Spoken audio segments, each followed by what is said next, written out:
नमस्कार, स्वागत है आपका। देश के 4 राज्यों में हुए उपचुनाव के नतीजों ने सबसे ज़्यादा हैरान बीजेपी को किया। दरअसल इस बार बीजेपी के खाते में एक भी सीटें नहीं आई है। सबसे ज़्यादा मायूसी कह सकते हैं कि बीजेपी के हाथ लगी है। दरअसल पश्चिम बंगाल की अगर सबसे पहले बात करें, एक लोकसभा और एक विधानसभा चुनाव के लिए मतदान हुए थे। लिहाजा यहाँ पर सबसे दिलचस्प मामला था, क्योंकि यहाँ पर जिस तरीके से बाबुल सुप्रियो ने आसनसोल सीट छोड़ दिया था और वहाँ से इस्तीफ़ा दे दिया था और बीजेपी से इस्तीफ़ा दिया था, उसके बाद इस सीट पर कौन विजयी होता है इसको लेकर सबकी निगाहें लगी हुई थी। क्योंकि इस बार टीएमसी से शत्रुघ्न सिन्हा टक्कर दे रहे थे और विजयी भी रहे, जबकि बीजेपी को इस बार यहाँ से 2 लाख से ज़्यादा वोटों से हार का सामना करना पड़ा। जबकि अगर विधानसभा सीट की बात करें तो बाबुल सुप्रियो इस बार विधानसभा सीट से खड़े हुए थे जो खाली हुई थी, और उस विधानसभा सीट पर वहाँ पर भी बाबुल सुप्रियो जीतने में कामयाब रहे। यानी बंगाल में पूरी तरीके से टीएमसी ने क्लीन स्वीप कर दिया है। जबकि अगर दूसरी जगहों की बात करें तो बिहार में बोचहां सीट के लिए विधानसभा चुनाव हुए थे। इस तरीके से अमर पासवान ने जीत हासिल की, वो अपने आप में दिलचस्प है, क्योंकि यहाँ पर पूरी ताकत लगा दी थी बीजेपी ने ये सीट जीतने के लिए, लेकिन कुछ हाथ नहीं लगा। बेबी कुमारी को उम्मीदवार बनाया था, लेकिन कुछ काम नहीं आया, क्योंकि यहाँ पर देखा गया कि जो भूमिहार वोट बैंक है वो सीधे सीधे शिफ्ट हुआ, और इसका नतीजा ये रहा कि आरजेडी यहाँ से जीत हासिल करने में कामयाब रही। इससे पहले साल 2005 में आरजेडी बोचहां सीट से जीत हासिल करने में कामयाब हुई थी, और अब आरजेडी को ये सीट हासिल हुई है।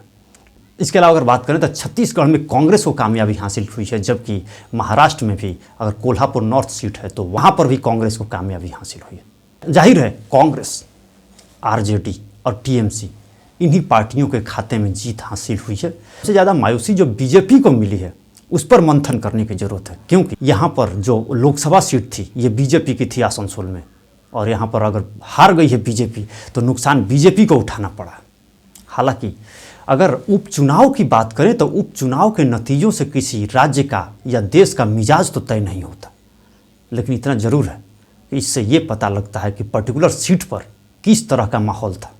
निश्चित तौर पर अगर आप बात करें तो बीजेपी की सीट थी आसनसोल की, और बाबुल सुप्रियो को वहाँ से हटना और उसके बाद बीजेपी का सीट गंवा देना, ये काफ़ी कुछ कहता है कि वहाँ पर जो जीत मिली थी वो निश्चित तौर पर जो क्रेडिट गया वो बाबुल सुप्रियो को गया, क्योंकि बाबुल सुप्रियो के हटते ही वहाँ से बीजेपी का सीट का हार जाना अपने आप में काफ़ी कुछ कहता, और ये भी कहता है कि अभी पश्चिम बंगाल में टीएमसी का जलवा बरकरार है।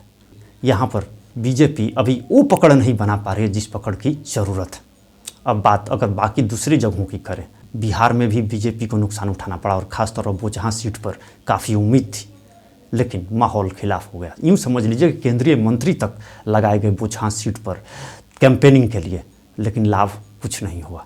और बाकी अगर महाराष्ट्र या फिर छत्तीसगढ़ की कहें तो यहाँ पर जो सीटें खाली हुई थी वहाँ पर कांग्रेस उम्मीदवारों के ही एक्सपायर होने से खाली हुई थी। लिहाजा यहाँ पर बहुत ज़्यादा उम्मीद तो नहीं थी बीजेपी को, लेकिन जहाँ उम्मीद थी वहाँ कुछ हासिल नहीं हुआ। यानी क्या कहा जा सकता है कि फ़िलहाल निश्चित तौर पर यह मंथन करने की ज़रूरत है कि आखिरकार चूक कहाँ से हुई। क्या ग्राउंड लेवल पर बीजेपी ने उस स्तर की तैयारी की नहीं थी जिसकी उम्मीद थी, क्योंकि नुकसान तो बीजेपी को हुआ।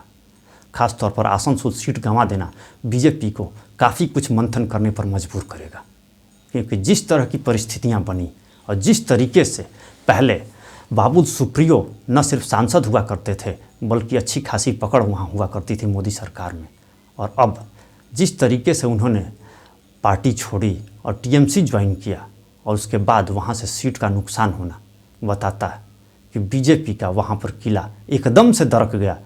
यानी पार्टी वहाँ पर लोगों पर भरोसा बनाने में कामयाब नहीं रही। आने वाले चुनाव में इस तरह से नुकसान न हो बीजेपी को, क्योंकि इस साल के अंत की अगर बात कहें तो हिमाचल प्रदेश में भी चुनाव होने वाले हैं, गुजरात में भी चुनाव होने वाले हैं।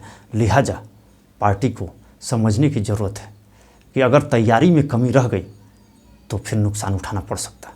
मामूली उपचुनाव न समझा जाए, बल्कि इसे ग्राउंड लेवल पे अगर मजबूती के साथ तैयारी करें तो फिर बीजेपी को शायद नतीजे मिल सकते हैं, वरना हकीकत ये है कि किला दरकते देर नहीं लगेगी।